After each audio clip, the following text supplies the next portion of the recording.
Se a gente tá falando de um cara que era baixo clero, menos de 1%, ele conseguiu fazer isso, você não olha e fala assim, pô, a gente foi incompetente de fazer isso. Pausa aqui. Ele provavelmente estava falando do Bolsonaro. Eu nem sei o que, eu não sei o que a resposta do Ian Neves, eu vou falar o que eu acho, o que eu responderia para essa pergunta, independente do alvo da pergunta ser de esquerda ou de direita.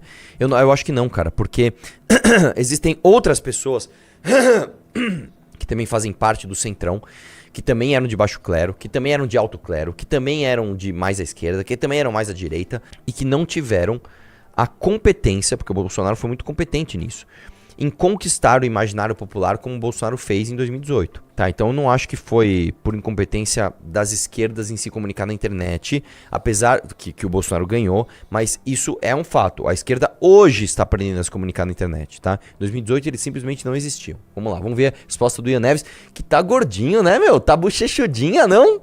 Ô Ian, revolução tá, né, cheio de leitinho, mingau de cremogema, né não? Vitamininha de abacate. Rapaz, essa revolução sua aí tá diferentinha, hein? Vai lá.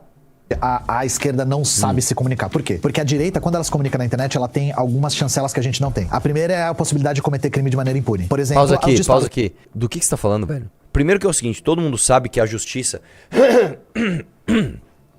todo mundo sabe que o poder judiciário brasileiro, se ele enverga para um lado, é pro lado da esquerda. Existe um estudo, inclusive, tá, que mostra que a esmagadora maioria dos casos em que uma pessoa de direita e uma pessoa de esquerda brigam e existe algum tipo de deliberação da justiça, a justiça vai sempre para o lado da esquerda. Assim, eu não sei de onde você tirou isso, cara, mas enfim, ele vai dar um exemplo, vai lá. De massa que o Bolsonaro fez que são absolutamente ilegais e que vida que segue. Também, uma quantidade gigantesca... Pausa aqui. Em primeiro lugar é o seguinte, quem disse que vida que segue? Quem disse que vida que segue, cara? O Bolsonaro sofreu sanções absurdas na campanha de 2022 por conta disso, inclusive, né? Então, não, você tá falando besteira, né? Vai lá. Mentiras propagadas com manipulação de informação. A partir do momento que eu faço Pausa aqui, isso é outra coisa. Que argumento infantil, cara. Não, a direita se comunica porque eles mentem. Eu também não vou vir aqui e falar, não, quem mente é a esquerda. Não, todo mundo mente, cara. A esquerda mente, a direita mente, o centro mente, todo mundo mente. Se tem uma coisa que é proliferada na internet, é mentira, né? Eu tenho vídeos do Lula se orgulhando de mentir. Ele fala, eu inventava um monte de número mesmo, é isso aí, tamo junto, né? Todo dia aqui nessa live a gente desmascara um monte de mentira de um monte de gente de direita e de esquerda também. Então, que argumentação infantil, velho, vai lá. 30 processos de minha ruína. E segundo, o que eles têm? Que a gente não tem. Esses disparos não foram de graça, né? Eles foram irrigados com muita grana. Pausa aqui, deixa eu falar uma coisa, seu lindo. Primeiro que ninguém gastou mais dinheiro em campanha do que o PT, tá? O PT roubou a Petrobras para isso, tá? E se isso for mentira, você me processe. O governo roubou a Petrobras para fazer campanha, tá? O escândalo do Mensalão, o escândalo do Petrolão envolviam campanhas. Os maiores milionários do Brasil, os ultratrilhardários, né, os donos de banco aqui no Brasil, o dono da maior empresa de carnes do mundo, né, o dono de uma mineradora de diamantes. Esses caras todos são doadores do PT, velho. São doadores do PT. Outra coisa, financiamento internacional, como a gente já provou aqui na live, de agências como Sleeping Giants, tá? Vem da esquerda. Você fala, então a direita não tem empresários que financiaram o Bolsonaro? Claro que tem, mas em termos de dinheiro, mais uma vez, a esquerda tem muito mais dinheiro do que a direita. Assim, só não faz sentido o que você está falando. Vai lá. Simplesmente não tem essa grana. Então, para além de, não vale a pena fazer esse tipo de janonismo cultural, porque a lei pesa diferente pro nosso lado. Pausa aqui. Cara, você usou o exemplo pior que você podia usar. O Janones é o exemplo claro de como a lei não pesa para ele. Primeiro que vazaram áudios dele claramente ali, supostamente, né, pedindo rachadinha, e ele foi salvo no mandato.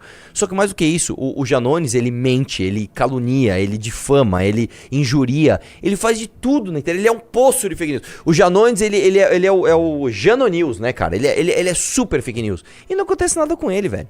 Eu acho ele um bosta, tá, mas o Nicolas pôs uma peruca e sofreu um processo e teve que pagar não sei quantos milhões aí, né, então, cara, desculpa, só não faz sentido o que você tá falando, vai lá. Tem recurso pra fazer. Então acho que a gente não perdeu o timing. Eu acho que a tática que foi usada por eles é uma impossibilidade pra gente. E eu tenho a minha própria visão de qual tática deve ser usada por nós. Esse tipo de construção... Pausa aqui. Ah, regoia! Cadê o Ian que faz aquele beicinho? Eu tô falando de tomada armada do Estado. Cadê Ian? O Ian que fala de tomada armada do Estado. Agora você mudou pra... Eu tenho opiniões de como a gente deve agir. Ian Neves, vai. Isso, exatamente. O que o fascismo traz é uma construção de um movimento de massas que consegue desviar o foco do sofrimento da classe trabalhadora.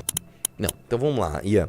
Eu vou te falar por que vocês não fazem sucesso na internet. Em primeiro lugar, porque vocês não representam a vontade da maioria das pessoas. Isso é simples. O trabalhador, as pessoas que você... Eu vou dizer, para você ter relevância, para você ter significado, para você ter propósito, você nem precisa apoiar uma corrente majoritária. Se você é uma pessoa que você representa quem você diz representar, você vai ter ali significado para essas pessoas, você vai ter de fato ali relevância. O problema é que você diz representar uma galera que não se sente representado por você. Você diz representar uma classe trabalhadora que olha pra você e fala: mano, esse moleque é um playboy leite com pera, sai daqui. Então você tem um problema existencial na sua luta. Não é um problema de comunicação, não é um problema de estratégia midiática. Você tem um problema existencial. A sua existência, a existência da sua luta fere o que ela diz fazer. Está errado, você está errado na essência. Só que vocês também erram, tá? Nas estratégias de comunicação, porque vocês propõem coisas muito radicais que vocês não têm a menor condição de fazer. Você não tem a condição de segurar um revólver e dar um tiro em alguém, então você não pode falar em revolta armada. Outra coisa, vocês são chatos. Vocês são chatos, vocês são pessoas patrulhadoras, vocês são pessoas insuportáveis, vocês são desagradáveis. Vocês se levam a sério mais do que verdadeiros revolucionários se levavam. Se você pegar, por exemplo, um Che Guevara, dizem que o Che Guevara, inclusive, era um cara muito bem-humorado, tá? Que ele era um cara que fazia piada, não sei o que lá. Dizem isso do Fidel Castro também. É capaz deles fazerem piada com a própria revolução. Vocês não, vocês se levam muito a sério por trás ali dos seus smartphones, tá? Então, o seu problema, além de ser um problema existencial, ele também é um problema de estratégia. Por isso você tá tão fudido. Você teve um hypezinho, cara, eu vou te dizer ali no início de 2022, acho que foi o hypezinho deles, eu nem lembro, foi logo quando a gente começou essa live aqui. Vocês estavam no hypezão, velho. Vocês tiveram ali uns 6 meses de hype. Porque vocês são meméticos, vocês são engraçados. A sua cara é engraçada, né? Só que as pessoas, legal, e depois a piada cansou. E o que você quis propor, que é algo sério, simplesmente não vai acontecer, porque ninguém te leva a sério. Entendeu? Então vocês têm um problema existencial. Gostou dessa análise? Assista a live do iDetalhe no canal do MBL Live TV ao meio-dia. Para mais cortes como esse, se inscreva no Pela Missão.